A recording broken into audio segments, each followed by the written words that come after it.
To discuss further on the matter and what goes into being prepared for such an unimaginable event, we're joined by retired Texas Ranger Brad Oliver. Brad has nearly 3 decades of experience in law enforcement and is the co-founder of Cinco Peso Training Group, which trains school employees on how to deal with an active shooter. Good morning and thanks for being here.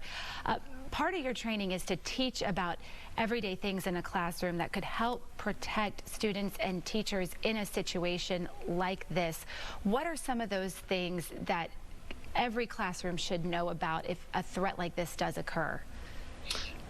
Thank you for having me this morning.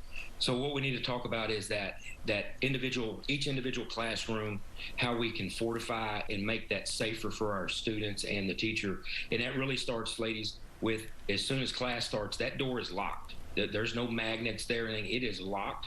And then we got to have a little bit of preparation. Think about things ahead of time. Is that we need to have some cloth that we can absolutely bring down over that window of the door to the classroom. And then when an active shooter comes inside that classroom, that door is already locked, and then we've got to move those children, move those students as far away from that door as possible. And what our training has shown us is there is some of the best fortification inside that classroom, and it's called books. The filing cabinets that are full of books, the bookshelves will stop large caliber weapon and bullets. So we want to put those children behind there. We want to move those desks up in front of the door to help have that layered response, layered security. And then here's something, ladies, that most people do not understand, is that backpacks are full of very good things that will stop bullets. And we need to put those backpacks on those children, that we have them behind hard cover, and then we put those backpacks on them just to give that layered response. And it sounds like some very simple things. You're talking locks and backpacks and books that could really help make a difference. And you're out there training those people. How do you find those schools, or how do they find you?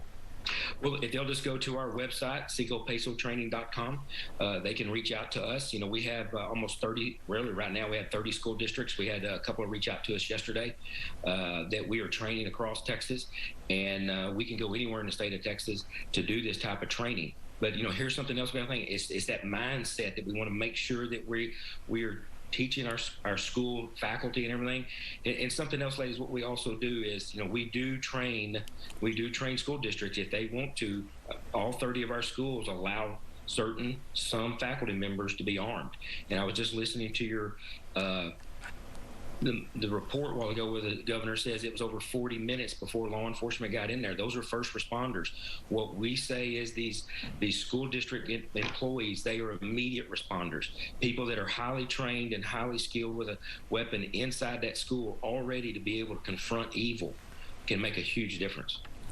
And I've heard from so many parents since this shooting who say, you know what, our students just have not been trained to do this. I don't know that the last time that they've had an active shooter training drill at school, especially in elementary school.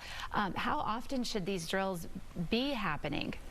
Well, let's look at this. How often do we train for fire drills? You know, and it's been since the 50s since any student or faculty member has died from a school fire. We need to be very, very proactive on doing these active shooter drills. It needs to be, you know, constantly, once a month. You know, we need to be doing this at all times.